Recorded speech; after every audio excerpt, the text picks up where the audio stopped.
Okay. Okay. Hello and a very warm welcome to our event today here at Bruegel. My name is Guntram Wolf and I'm the director of Bruegel, and I'm very pleased and honored to host today this event with the provocative title, The State Strikes Back. Beata Javocic is the chief economist of the European Bank for Reconstruction and Development, and she and her team has prepared a wonderful report, the Transition EBRD Transition Report, which discusses this topic in particular.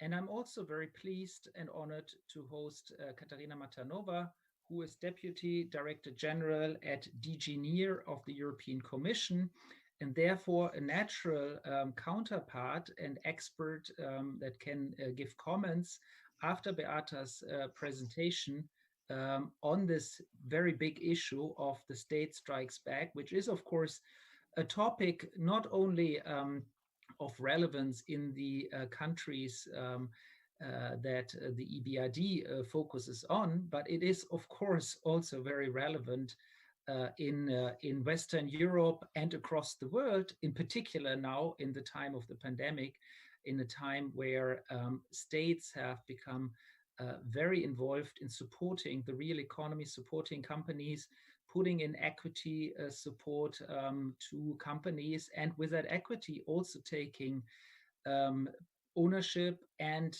managerial decision rights. And so how that is played out, and whether it is a good thing or a bad thing for performance, for the overall economy, is one of the big topics that we are debating today. And so the plan of today is really to have Beata give a presentation, 15 minutes maximum. Following that presentation, Katarina will jump in with comments and remarks, of course, to also highlight the European Commission strategy. And then I will jump in. And of course, we also do want to encourage the audience to ask questions and make remarks. And to do that, please go on Slido, sli.do, and type the code state. And then you can just type in your questions, and I will see them here on my smartphone and ask those questions to Beata and to Katarina. Without much further ado, Beata, thank you so much again for joining, and please, the floor is yours. Thank you very much, Guntram. Thank you for hosting the presentation, and good afternoon to everyone. Let me share my screen with you. So it's a great pleasure to be talking about our latest transition report today. The title, The State Strikes Back, is both a statement of fact and a warning. It is a statement of fact because, as you will see, the presence of the state has increased over time, particularly in the banking sector in the EBRD regions. It is also a warning because, as Guntram said, during times of crisis, the presence of state in the economy may increase, and that may have detrimental effects for growth, particularly in countries where poor governance of state-owned enterprises. Now, our report consists of 4 chapters. In the first chapter, we talk about the size of the state. In chapters 2 and 3, we paint a portrait of state-owned enterprises and state-owned banks, and we don't take a stand on whether they are good, bad, or ugly, but rather we try to talk about the bright sides as well as dark sides of state involvement in the economy. And in the final chapter, we focus on the role of the state in guiding countries to low carbon future. Now, of course, in 15 minutes, I cannot do justice to the wealth of the information that's in the report, but I hope to intrigue you, perhaps to be slightly controversial, so that you reach out for the report and you read it for yourself. So let's start with the size of the state.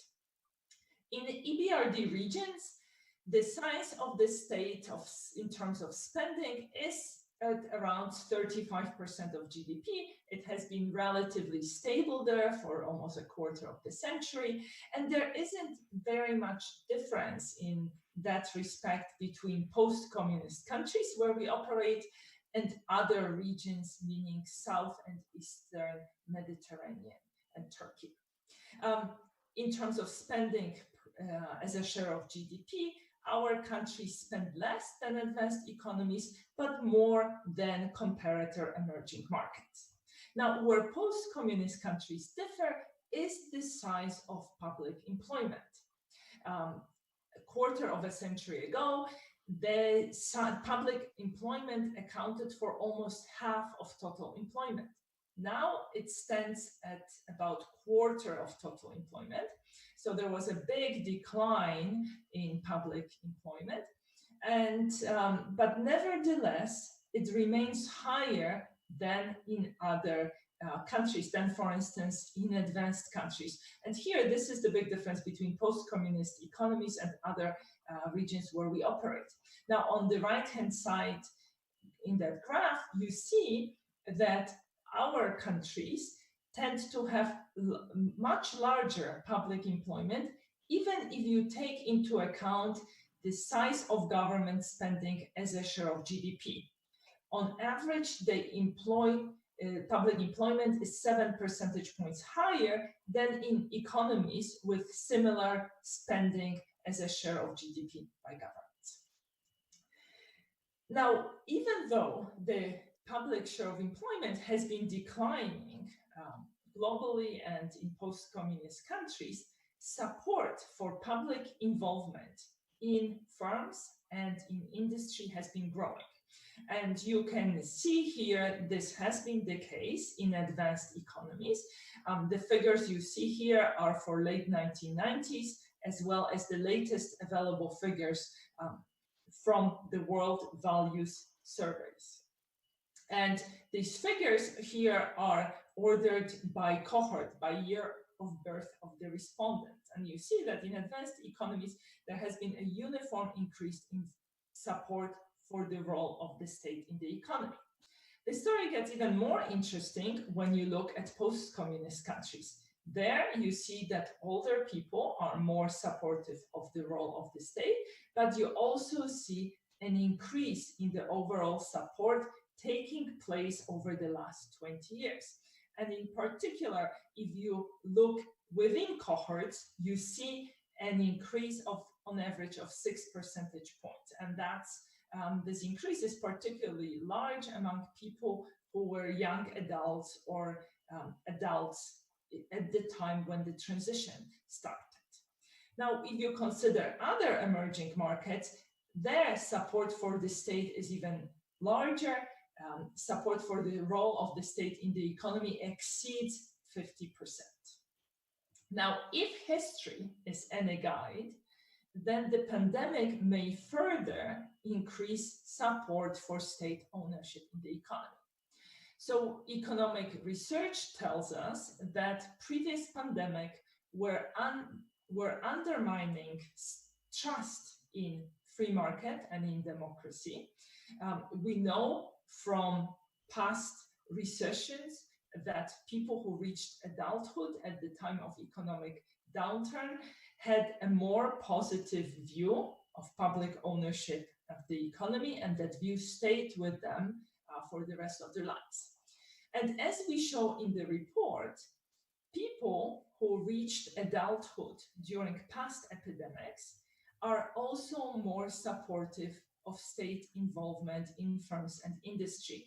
And you can see that here in all economies, they are 2% more likely to support state ownership. This effect is even larger in democracies, and it's particularly large in high-income countries. So now let's talk about state-owned enterprises. In EBRD regions, particularly in post-communist countries, historically, SOEs have played quite an important role.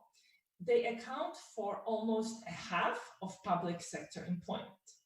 Now, if you look at where they are present, they are mainly found in utilities, in transportation sector, and in energy. So in that sense, they are present in the same sectors where they can be found in advanced economies. Often, they are tasked with providing affordable services to remote regions, to low-income households, and they are often given subsidies for that purpose. And because SOEs tend to be present in lagging regions of countries, they often act as automatic stabilizers.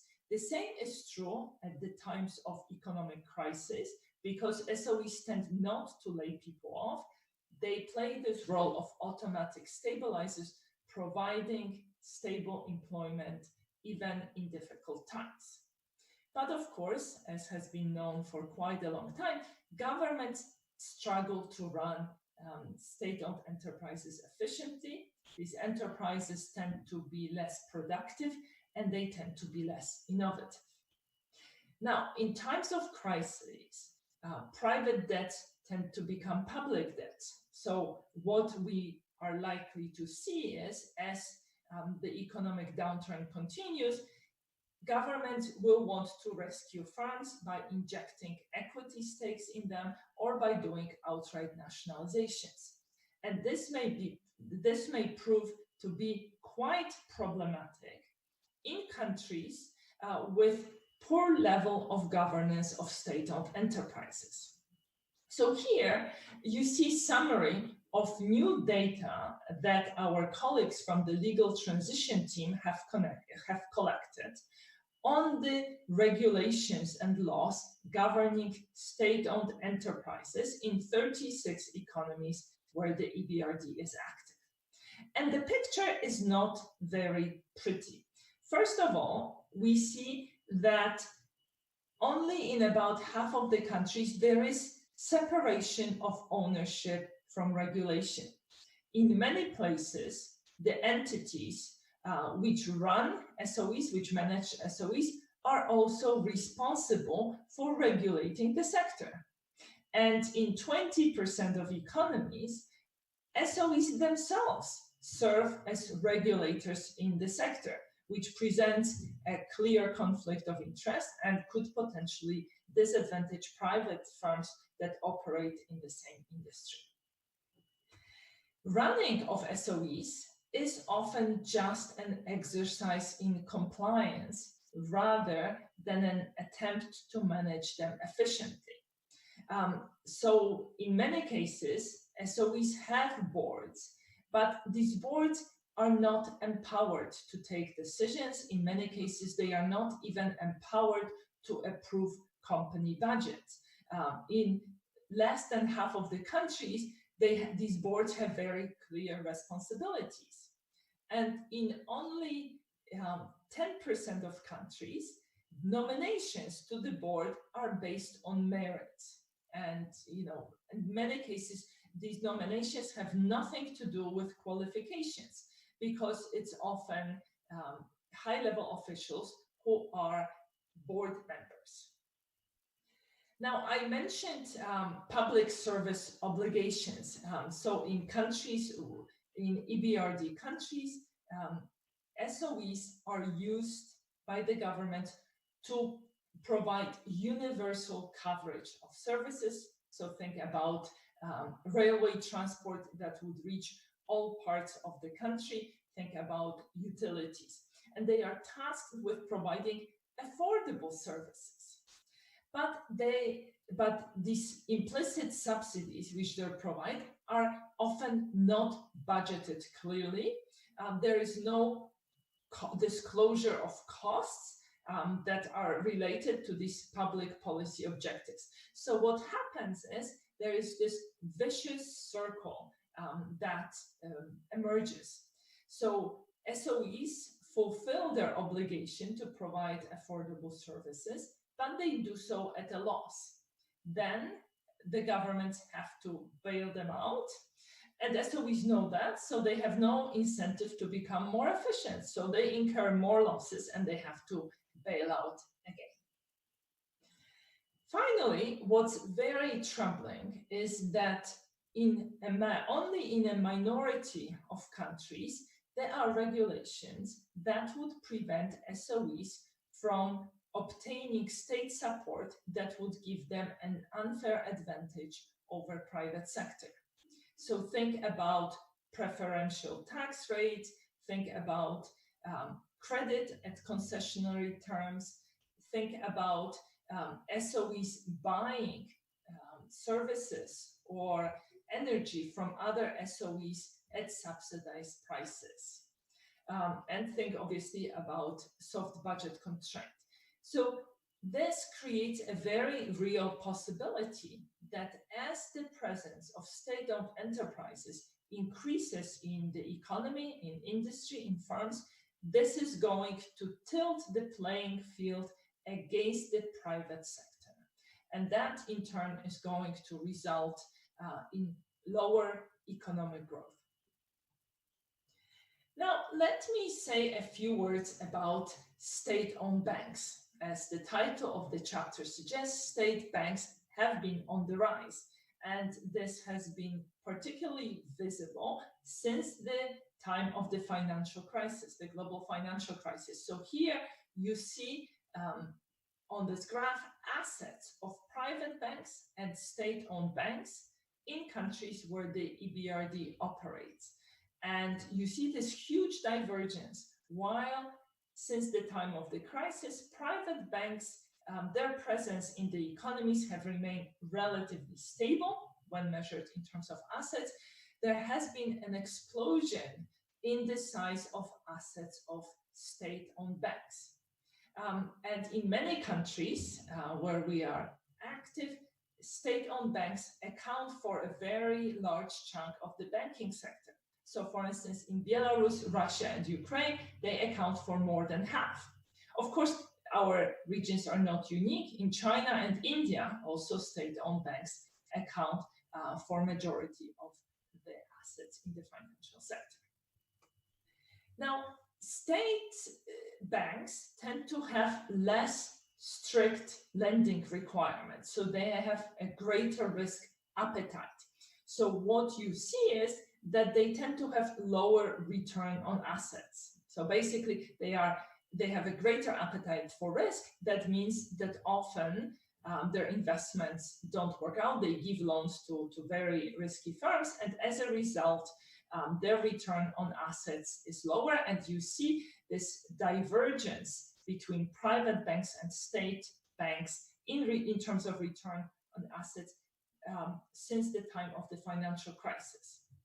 Not surprisingly, you see that state banks have a higher level of non-performing loans as a share of their total portfolio. Of course, both private and state banks have seen an increase in non-performing loans after the financial crisis, but this increase has been larger for state banks. Now, on this risk appetite on the part of state banks can be something positive. So, for instance, during the financial crisis, private banks essentially stopped lending. They retreated from giving out loans, and at that time, state banks came in. They were extending credit at the time when going got tough during the financial crisis. Moreover, what we also see, and here on the right-hand side graph, is that state-owned banks tend to be more willing to take risk when it comes to lending to young firms or firms without credit history. So in this graph, we plot information that comes at the actually loan level, very detailed information. And two things emerge when you compare state banks with private banks in Turkey, as is the case here. You see that private banks are much more likely to require collateral when doing lending. State-owned banks are less likely to do so. And you see that state-owned banks are much more willing to lend to young firms, firms that are less than 1 year old without collateral. why private banks are actually pretty stringent when it comes to requiring collateral from young firms. So from that perspective, this greater risk appetite could be a good thing because it's state banks that are more likely to support startups. But there is also a dark side to state banks. In particular, they are often subject to political interference. And here again, you see data from Turkey, where we look at the time of closely contested local elections. And what we graph here is lending by state. And what you see here is that in provinces where the mayor was aligned with the ruling party, state-owned banks were pumping a lot of credit prior to the elections, just 1 year before the elections, relative to private banks. However, in provinces where the mayor represented an opposition party, state-owned banks were withdrawing credit, right? And the timing and the fact that this was happening in locations where elections were closely contested suggests that state banks are subject to political interference, which means that they channel credit not to the locations where this credit would find the most productive use. So presence of state-owned banks is often associated with misallocation of credit, which has implications for long-term growth. And of course, here we see the example from Turkey, but there is literature in economics which documents similar patterns in the context of Brazil, Pakistan, Russia, as well as in the context of German Landesbanken. Banks, even German Landesbanken, are subject to electoral cycles. Now, in the final part of the report, we look at the green economy and the role the state can play in guiding green transition. We start by documenting commitments, so-called nationally determined contributions that countries have made in the context of the Paris Agreement.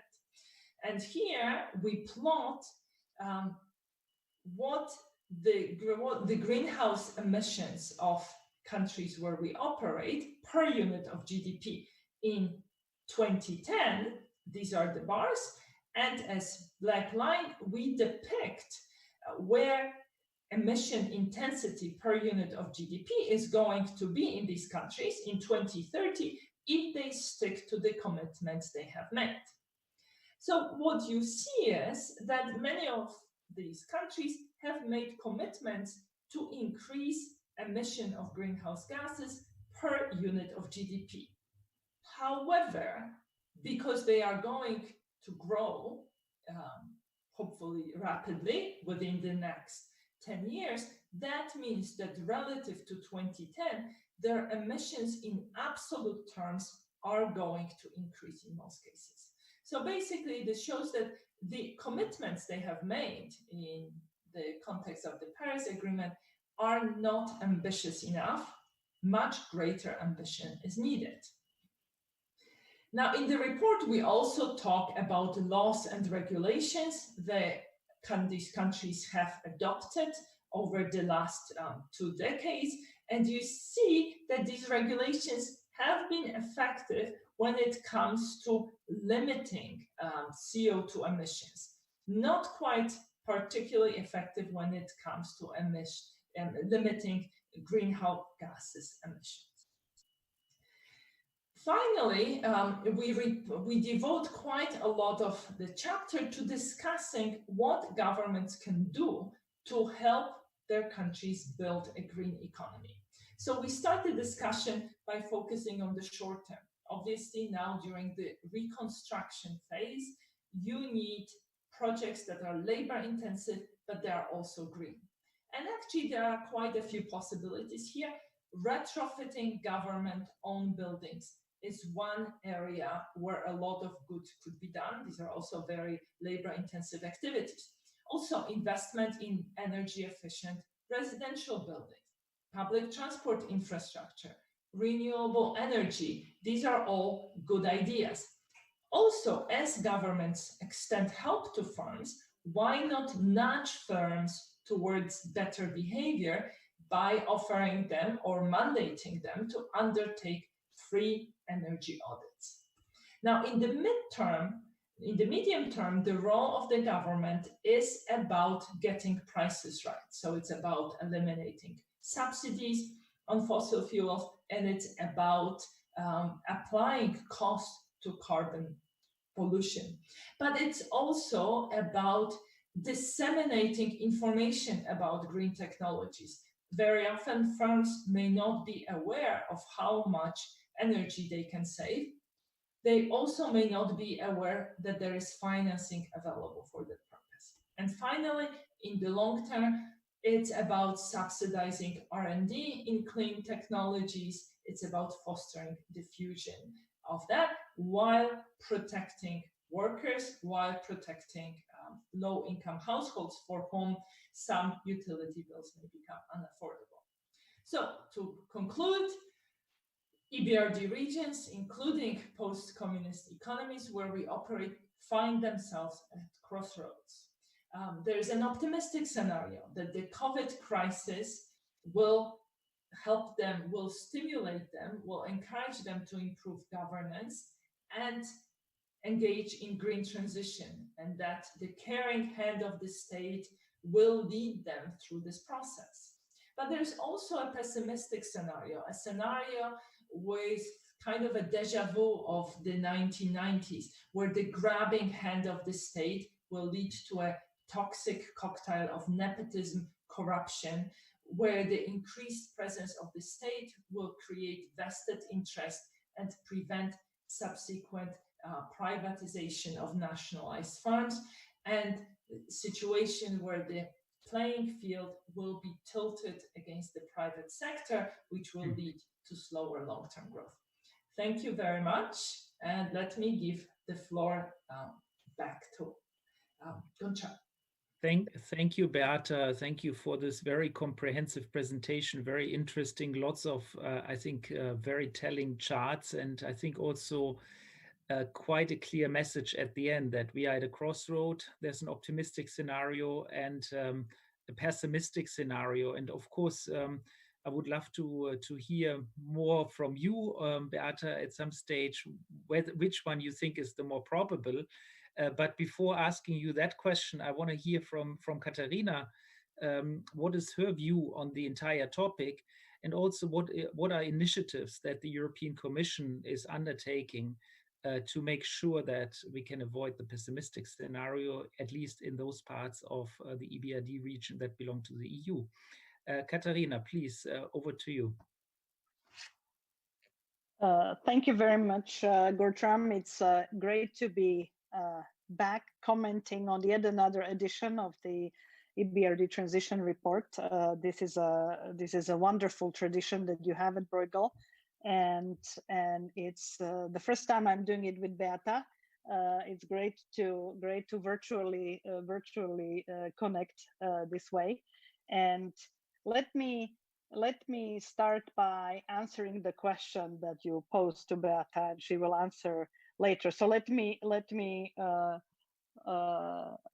answer at the outset myself that I am not ready to give up on competition and liberalizing economies and believe in private enterprise because of all the reasons Beata talked about: productivity, innovation, but most importantly, the misallocation of resources and corruption that state ownership brings about. And yes, there is a path dependency, and both Beata and I come from the part of Europe where this was very much the case. And I remember my years when I was working with the reform, first during the reform government back in Slovakia, where we in fact were reforming enterprises and banks, and the gaping holes that that state ownership was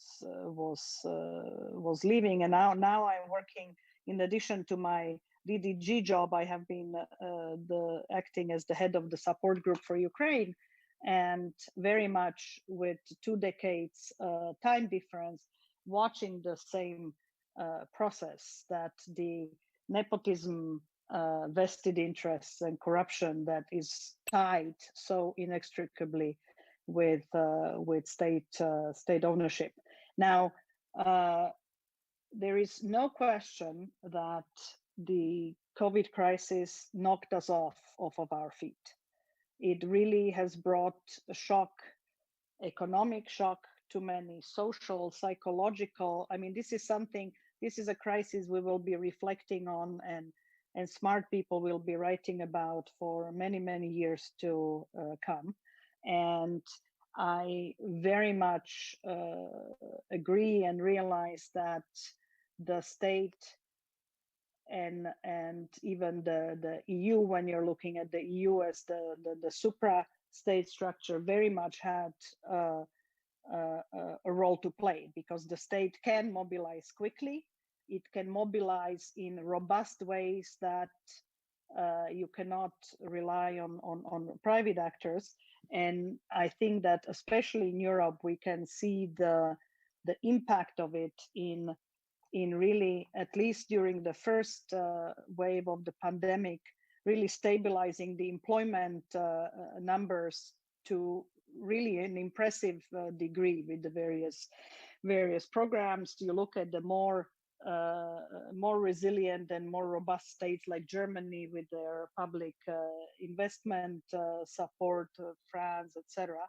So there is no question that the state has a role to even out crises and to smooth over the crises. The 750 billion euro recovery plan as part of the next generation that the EU put together on the table was very much a quick response, although I can't say that it's now very quick, because we are now hitting against different interests. So it's not in reality yet, but the political agreement is there. But I take the point that Beata was saying, that historically people believe more in state ownership after crises or in the wake of crises, and then it bounces back.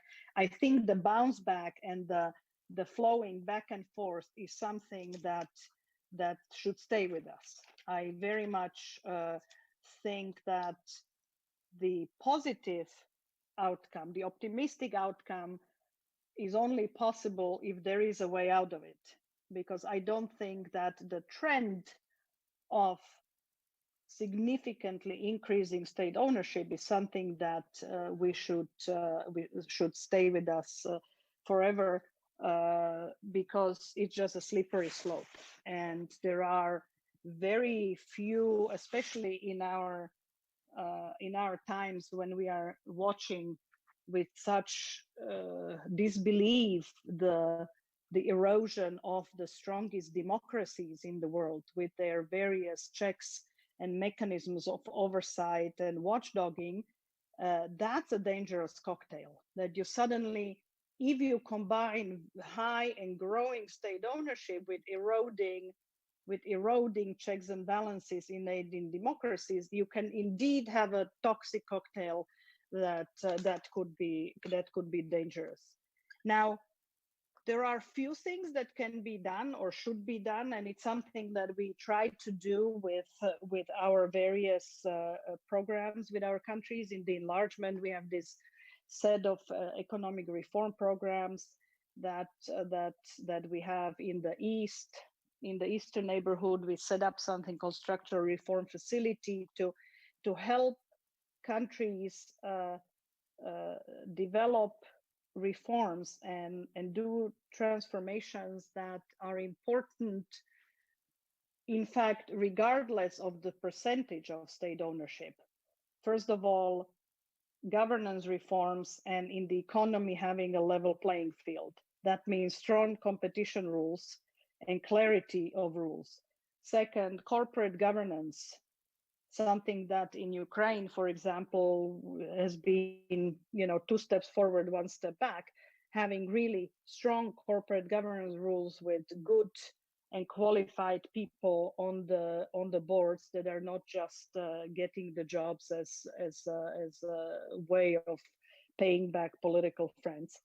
And I would add to that also the importance of democratic oversight and watchdogs, whether it's civil society, NGOs, whether it's media, sort of getting them involved in watchdogging not only the political representatives, but also the economic actors that represent the state. And that happens probably more than before, but I think that's something we need to always also invest in. Otherwise, it's very difficult to long-term resist the political interference and the vested interests. So on balance, I very much hope that post-crisis will be swinging the pendulum back towards more liberalized economies and more private ownership and oversight. But what we do and plan to do for the next multi-annual financial framework is simply for the countries that DGNIR is representing and that very much match probably 60% of EBRD's portfolio, is to simply invest both in public and private investments through being probably the largest de-risking, guaranteeing institution in the world in the next MFF, but combine it with basic business environment, investment climate, structural reform programs to invest in the kind of reforms I was mentioning earlier. So on balance, yes, the grabbing hand will grab more unless you are able to check it. Thank you so much, Katharina, for this great comment, these great comments. I mean, let me remind our audience, of course, to join us through Slido and type in the code STATE, and please ask your questions. I can take some of your questions to our 2 speakers. But let me start by challenging both of you a bit, and just for the sake of the argument, not that I really believe it, but for the sake of the argument, about the most fundamental point that I think you both made, which is that ultimately, if the state is too big and too long involved, and if the governance is not top-notch, we have a problem. Now, that view is not shared across the world. I think it's unavoidable in that context to mention, of course, China, where the state has a very strong role. The Chinese Communist Party is extremely involved in state governance. And I think, if anything, the lesson that the Chinese leadership is drawing at the moment is that their model is superior. They managed the health crisis much better than we did. In many other respects, the model is delivering growth, while the Western world is seeing still quite a decline in GDP, and so on and so forth. So is it so clear that the system question is really decided, and especially is it decided in the countries that we are talking about, Beate, and that you have studied? I mean, is the overall view really that we need to go back as soon as possible to a model where we have competition, where we have a liberal democracy, where we have free decision making, where we have good governance? How do you see this broader system question, to start off with that question? Oh, Guntram, you're not asking easy questions, right? That's my job. So,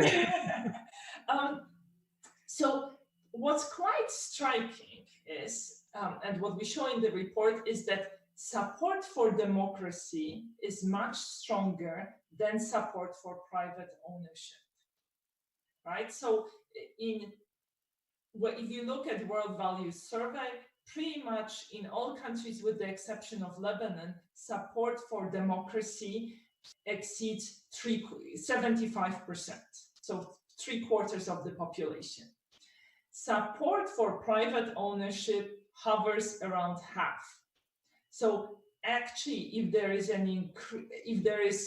if COVID leads to less enthusiasm about private ownership, then in some countries we can see the majority view swinging towards support for expansion of the state role in the economy, right? So in that sense, we would be going towards the Chinese model. And in terms of at least public perceptions, part of it is growing inequality, which the world has experienced as a result of technological progress, partially globalization, and in our region as a result of move from central planning to market-based economies. If you think about technology, industrial revolution took 100 years, and now we are seeing equivalent changes happening within decades.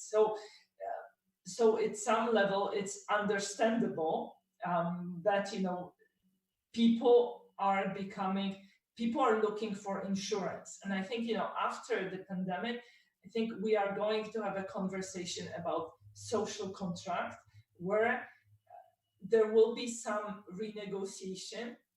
In particular, I would see reversal of that trend that we saw in last decade or so, where firms are shifting risk onto workers through temporary contracts, 0-hour contracts, gig economy. So I would expect the pendulum to sort of swing back a bit.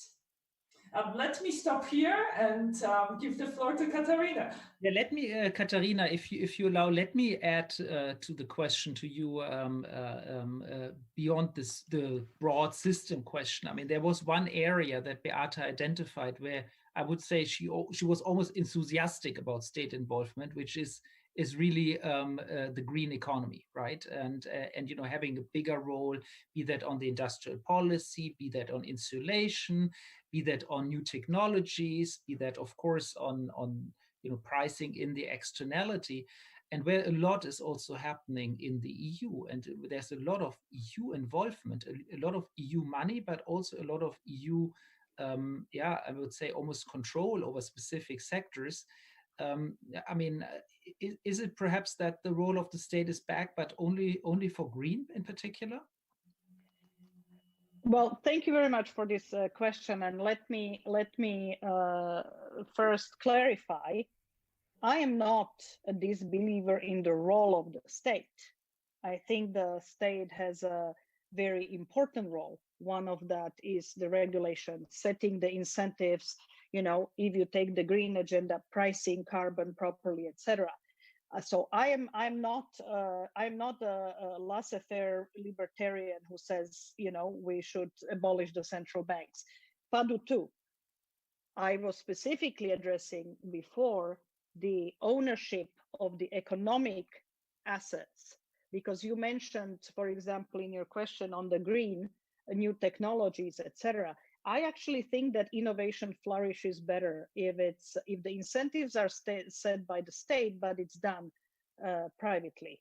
I think that innovation, entrepreneurship, etc., flourish with good, predictable rules, but if they are spurred by private actors, and the same thing about the allocative function of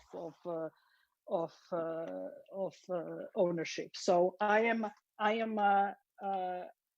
a strong believer in good, well-governed state that is capable of stepping in where the state should. And for example, the automatic stabilizers that made Europe perform so much better than the countries that don't have strong social safety nets, I think is very impressive. And on the green agenda, very much the state has huge, not only regulatory, but setting incentives and punishing through rules the economic agents that don't behave towards the green transition properly. I think a strong role.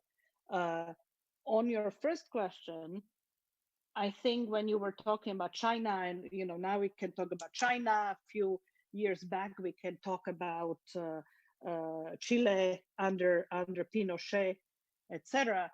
That's why I raised the question of the interplay between state ownership and role of the state and democracies, right?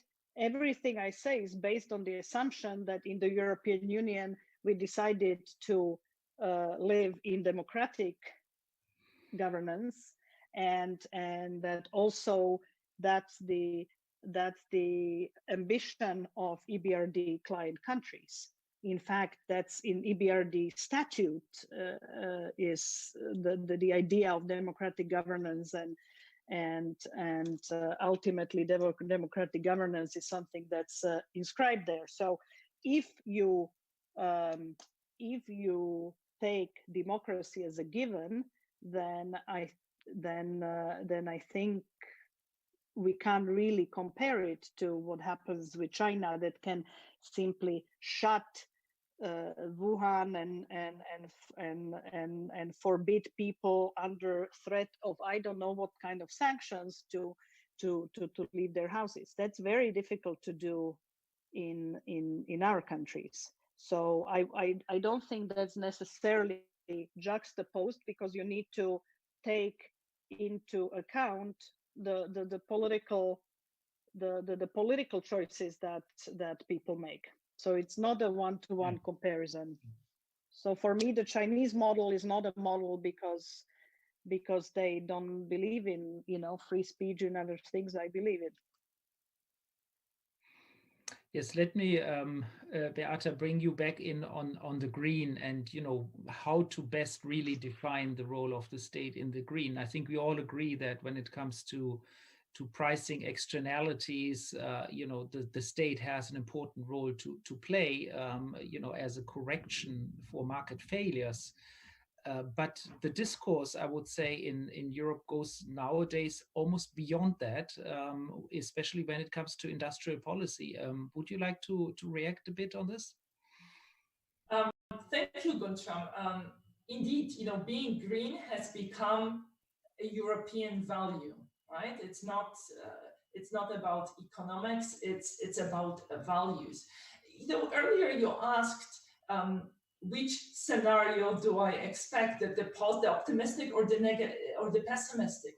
And I think this focus on green makes me optimistic. In this summer, we did a survey together with IFO Institute, and we asked people, have you become more concerned about climate change as a result of the pandemic? And the results were striking. Half of people in Turkey, a third in Poland, and a fifth in Belarus said yes. So, just like in January, COVID was a Chinese problem, now it's our problem. People are realizing that climate change may become their problem before they know it. And I think people will put pressure on governments to actually become green, and there is a tangible benefit.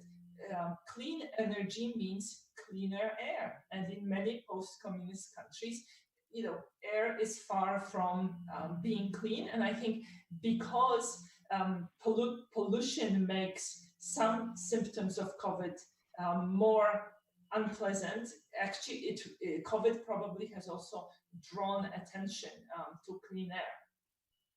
Last year when I was presenting in Brussels our report, I talked about firms not being aware of the possibilities for saving money through green investment. And in particular, I had this striking chart which showed that when we ask firms, if you haven't done investment to increase energy efficiency, why?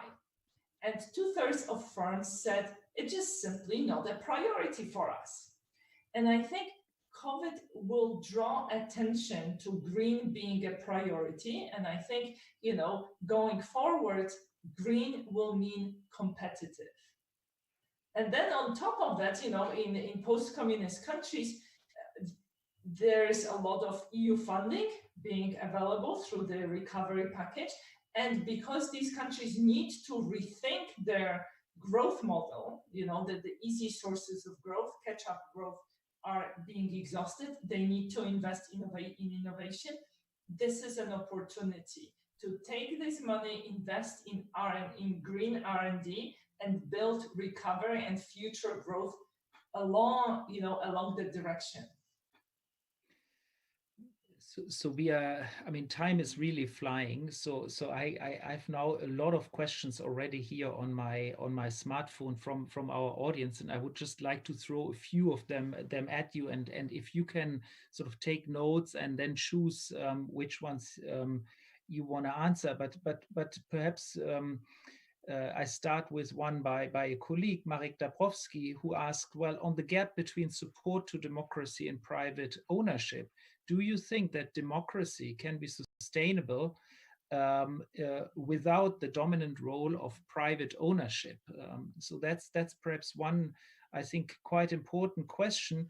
And there is another question related, which is more on the governance specifically, by Catherine.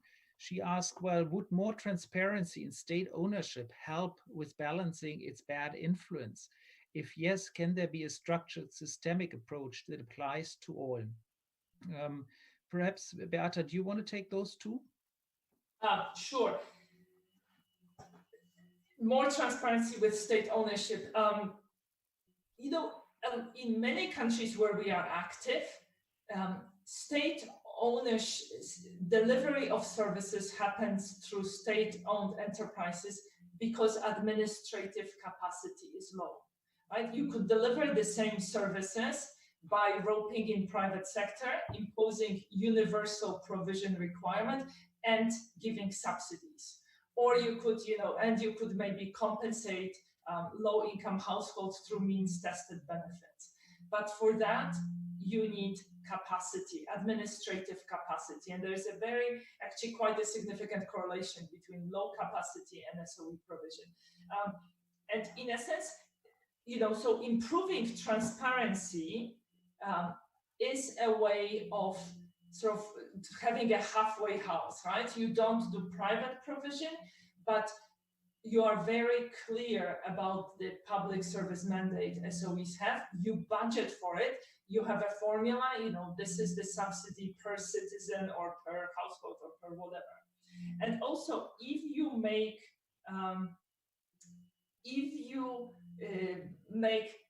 boards independent, appointment process transparent, then it's much more difficult for politicians to use SOEs for private gain.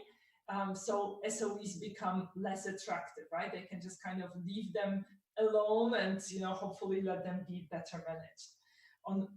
Now on Marek's Dombrovsky question, can democracy be sustainable without private ownership? My hunch is that in the long run, it cannot. That because if state becomes extremely prevalent in the economy, it will create very powerful vested interests, and these vested interests will undermine democracy. That's a sort of a very pessimistic scenario I see, and this is particularly likely in places where now quality of governance is poor, and because you can have democracy with poor quality of governance. Well, I want to bring in Katarina also on this point, on the democracy point, and also remind you of one statement that Beata made, which is that there's evidence also in Western Europe that, for example, state-owned banks do provide lending in accordance with electoral cycles, which is, of course, a big problem for democracy, because the democracy is driven by electoral cycles. Well, but if then, as a consequence, state-owned enterprises are misused for electoral gain, that undermines trust in democracies. And I think, Beata, you mentioned the German Landesbanken, to just give one sort of West European example. So how do you see this interplay really between ownership, state ownership, and democracy? And how long can we cope really with the much increased role of the state in the economy here in Europe. At what stage do we need to get out to preserve democracy? If you share the view of Beata on this. I mean, I think I addressed it even earlier. I very much share Beata's view, and I think that I talked about path dependency. I'm specifically talking about the countries that are in EBRD's portfolio, that countries that only some decades ago were authoritarian planned economies, then dabbled into democracy and economic competition for a while, and now increase the role of state. They have to go back, otherwise they cannot hope to sustain democracy. I think in the long run these are incompatible. In Western Europe, we see large dominant state sectors, including economic actors, and some of them misbehave, some of them have a cushy relationship with politicians. You know, in Austria, on the border of which I grew up, you know exactly which party you have to belong to get a job in that bank or get a job in that enterprise. I mean, that's, everybody knows that. And you mentioned, Gurtram, the Landesbanken in Germany. I mean, it's even worse. If you are an outsider, an immigrant, or coming from elsewhere, you can't even get a loan from there, because the Landesbanken work on a principle that you get a loan if your grandfather was getting a loan from the grandfather of the banker. I mean, I'm a little bit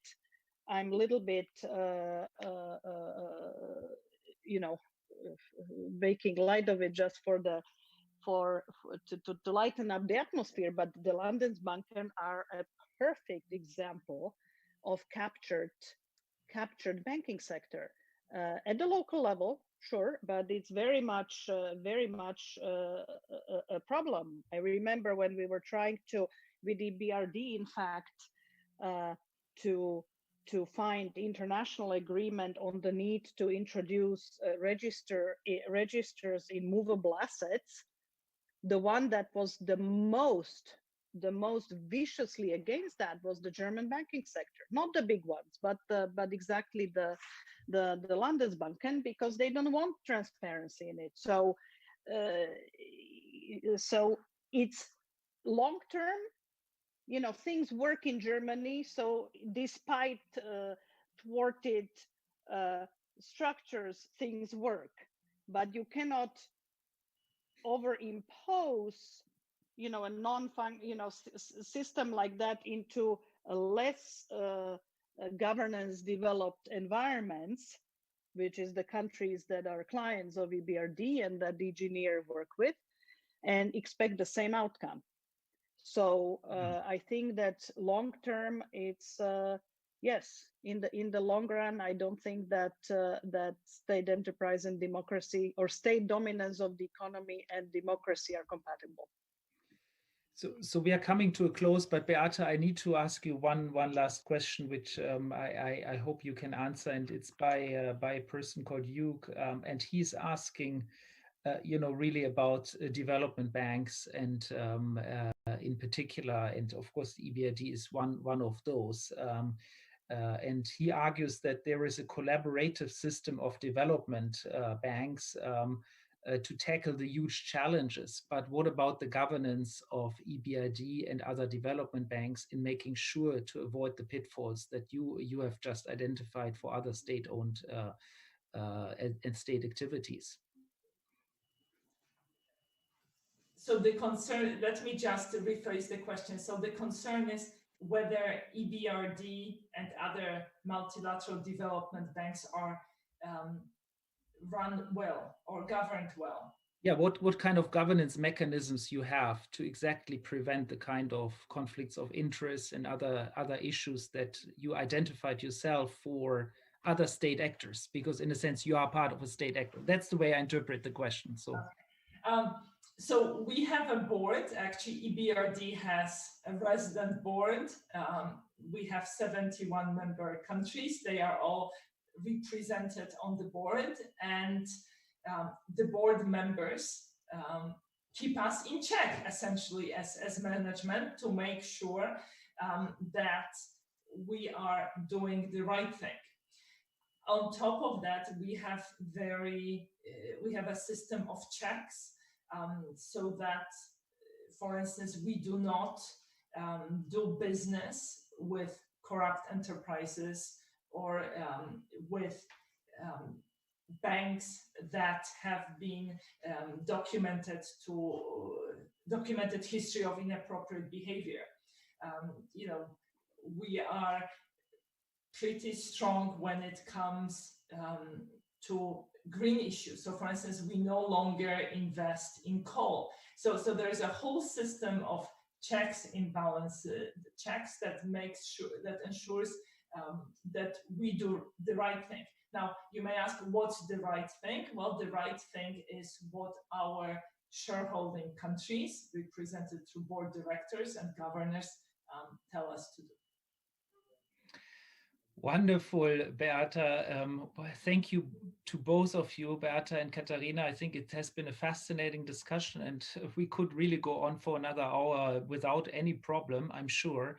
But unfortunately, our time is limited at this stage, and I think it was a first, really interesting introduction into a wonderful report that I recommend to everyone to read. And the topic, I'm sure, will be with us for quite some time. The role of the state strikes back. As you said, Beata, it's a statement of fact, but it is also a statement of warning and caution. And I think we should observe that in the future very carefully, because it is so important. Thank you to all of our listeners, and thank you to both of you. And until next time, bye-bye. Thank you very much.